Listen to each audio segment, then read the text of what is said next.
I request the Honorable Prime Minister to please press on the remote, sir, and we will play out the film. You may also be aware that there have been 2 joint working group meetings with France to discuss collaboration on this project, and this matter will be discussed further with the French side on the sidelines of the Museum Expo to firm up the MOU. Bharat देश, जहां दुनिया की सबसे बड़ी statue, सबसे बड़ा stadium और 10,000 feet ऊंचाई पर बनी विश्व की सबसे लंबी टनल है, इसी भारत देश में बनने जा रहा है विश्व का सबसे बड़ा संग्रहालय, युगे युगीन भारत राष्ट्रीय संग्रहालय।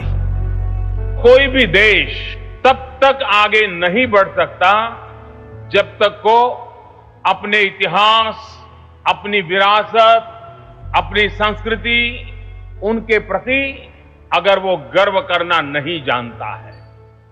इस संग्रहालय में संकलित है हमारी युगों पुरानी गाथा।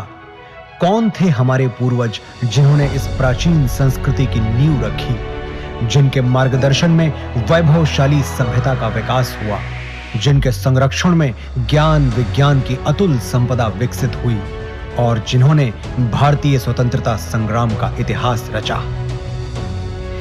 भारत का यह बेजोड़ संग्रहालय बनकर तैयार हो रहा है 1,17,000 वर्ग मीटर के विस्तार में। इस ऐतिहासिक धरोहर के दोनों खंडों के 950 कक्षों में संकलित की जा रही है लगभग 5,000 वर्ष पुरानी भारत की अतुल सांस्कृतिक ज्ञान संपदा।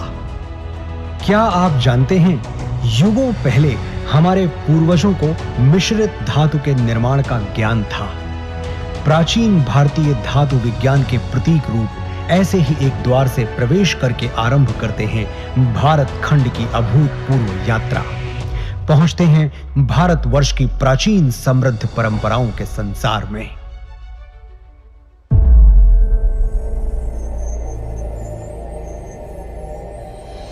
आश्चर्य होता है कि युगों पहले भारत में सुनियोजित नगर व्यवस्था विकसित हो चुकी थी।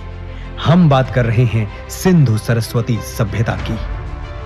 क्या कभी सोचा है कि क्यों भारत में पर्वतों, समुद्रों, नदियों और पेड़ों की पूजा होती रही है? क्योंकि हजारों साल पहले भी हमारे विद्वान जानते थे कि जिन पंच तत्वों से सृष्टि का निर्माण हुआ, उन्हीं से सभी प्राणियों की रचना हुई। हजारों वर्ष पूर्व भारत की चारों दिशाओं में पीठों की स्थापना की गई थी, जिसने पूरे राष्ट्र को एक सूत्र में बांधा था। वेदों उपनिषदों में केवल आध्यात्मिक ही नहीं, राजनैतिक, सामाजिक, आर्थिक, ज्योतिष और विज्ञान जैसे सभी क्षेत्रों का ज्ञान समाहित है। यही नहीं, ऋग्वेद में त्वचा रोग विशेषज्ञ विदुषी अपाला का वर्णन मिलता है। सुश्रुत की शल्य चिकित्सा, चरक के सिद्धांत और पतंजलि के अष्टांग योग की प्रासंगिकता हैरान करने वाली है। विश्वविद्यालयों का प्रचलन भारत में 2000 वर्ष से भी पहले से था। तक्षशिला, नालंदा और विक्रमशिला जैसे अनेक विश्वविद्यालयों को पूरे विश्व में ख्याति प्राप्त थी।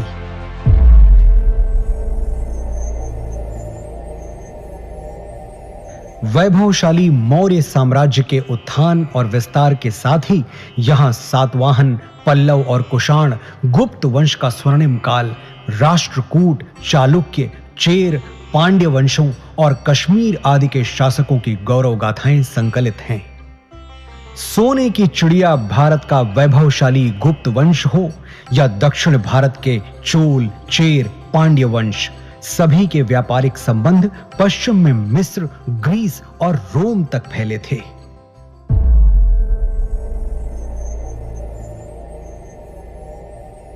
युग परिवर्तन के साथ अब प्रवेश करते हैं मध्यकाल में, जहां राजपूतों की शौर्य गाथा के साथ सल्तनत और मुगल युग का इतिहास संकलित है। चौहान, प्रतिहार, परमार, सोलंकी, सिसोदिया और राजपूत राजाओं की केवल शौर्य गाथाएं ही प्रसिद्ध नहीं थीं, बल्कि उनके संरक्षण में कला, शिल्प, संस्कृति का भी अभूतपूर्व विकास हुआ।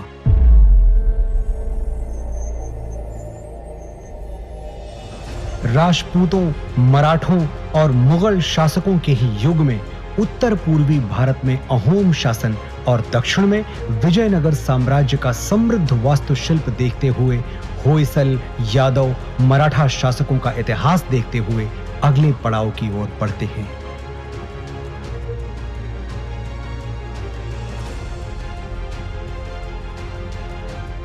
बढ़ते हैं परिवर्तन के उस दौर की ओर जब ईस्ट इंडिया कंपनी को भारत में व्यापार की अनुमति मिली।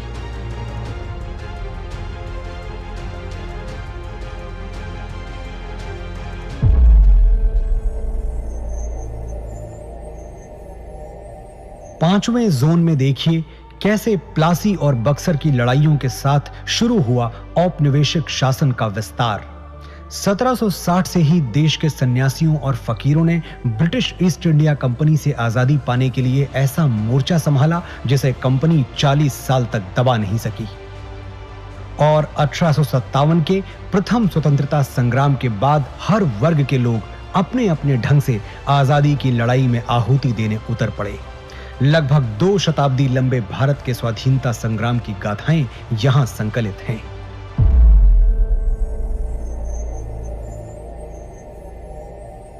वर्षों के संघर्ष के बाद भारत की आजाद हवा में स्वतंत्रता का तिरंगा लहराया। सच है कि स्वतंत्र भारत के आगे अनेक आर्थिक, सामाजिक चुनौतियां थीं। हर चुनौती को पार करने के लिए, सशक्त राष्ट्र का निर्माण करने के लिए स्वतंत्र भारत ने फिर से राष्ट्र को संप्रभु लोकतांत्रिक गणराज्य बनाया।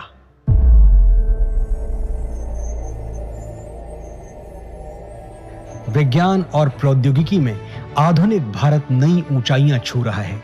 नई दिशाओं में नव प्रयोगों से नए आयाम तय कर रहा है। राष्ट्र को सुरक्षित बनाने के नित नए प्रयास सतत जारी हैं।